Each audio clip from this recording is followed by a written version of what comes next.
let me just take us for a moment here, Clay, because it's almost like, I don't know, maybe in the UK they listen to some of the Clay Travis and Buck Sexton show. Because here is Boris Johnson. Now, I understand people are going to say, oh, Buck, he's doing this because of his own problem. Yeah, okay, fine. He threw a party and he's politically embattled right now, and so he's trying to shake things up. But the point is, he has announced that they're getting rid of all government mask mandates in the UK, and they're getting rid of it in the next 10 days or so. Listen to this. Play 25. Once regulations lapse, the government will no longer mandate the wearing of face masks anywhere. Mr. Speaker, from tomorrow we will no longer require face masks in classrooms, and the Department for Education will shortly remove national guidance on their use in communal areas. In the country at large, we will continue to suggest the use of face coverings in enclosed or crowded spaces, particularly when you come into contact with people you don't normally meet, but we will trust the judgment of the British people and no longer criminalise anyone who chooses not to wear one. Now, what does the CDC in this country that is now trying to get, remember, masks to be upgraded? They're saying cloth masks don't work that well, everyone needs N95 masks. Joe Biden calling for 400 million N95 masks to be distributed to people for free. Clay, Germany did this over a year ago. They said, okay, now it's got to be N95 masks. Do you know what the result? I mean, I know you know what the result was, but yeah. I mean that rhetorically. Didn't do a damn thing. Of course not. And can we, by the way, everyone in the media keeps saying, oh, everybody can get 4 free tests. Everybody's going to get free N95s. They're not free. We paid for them. Everybody out there who pays taxes, if the government did not suddenly come into a great deal of money that it created, it took our money and it now is using our money to buy tests, which it then is going to send to some people's homes if you request the test.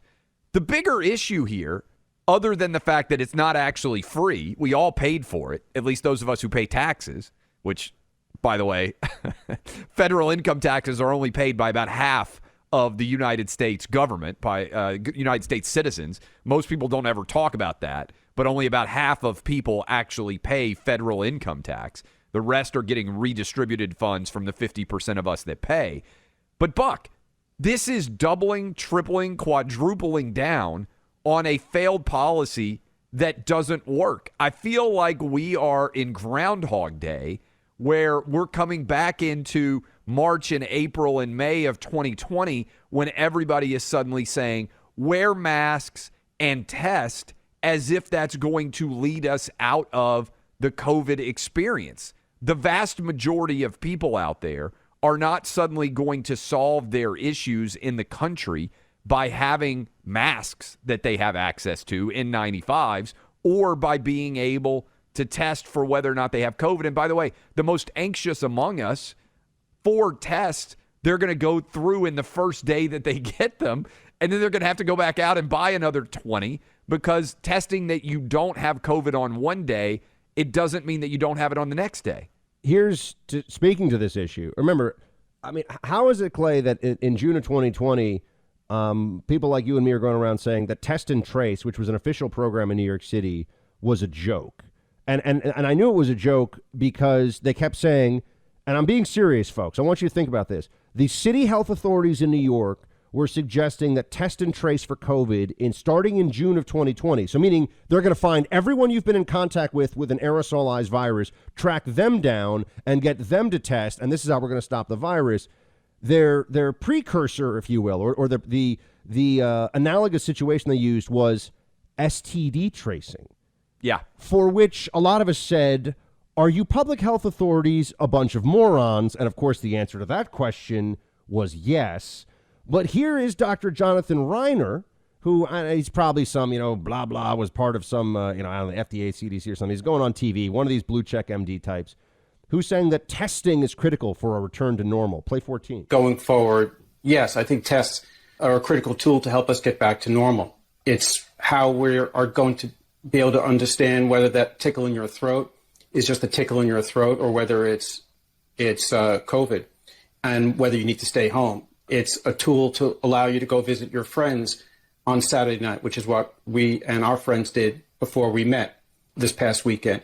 So I think it's going to be critical to have tested in every home. It would have been wonderful for us to have had this months ago, but here we are, and I'm glad the administration is doing this.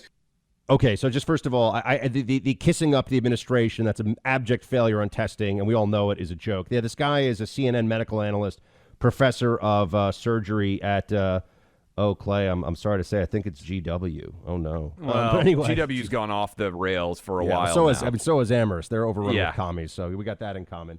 But here's the point, man. They got to be kidding me. They really think this is going to be a return to normal? We're going to be testing every week? It's 4 tests.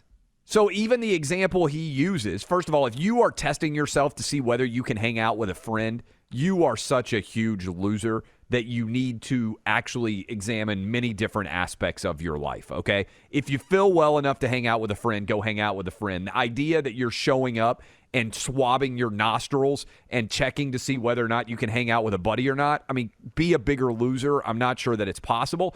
But even if you want to do that, Buck, it's 4 tests.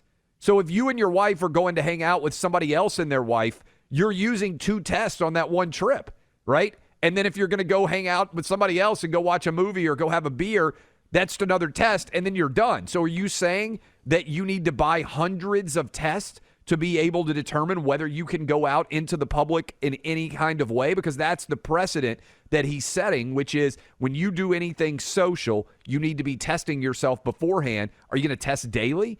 Are you going to have 365 tests stacked up in your house to see whether or not you can go outside? It's madness. It's absolute madness that would be the precedent being put in place for anyone.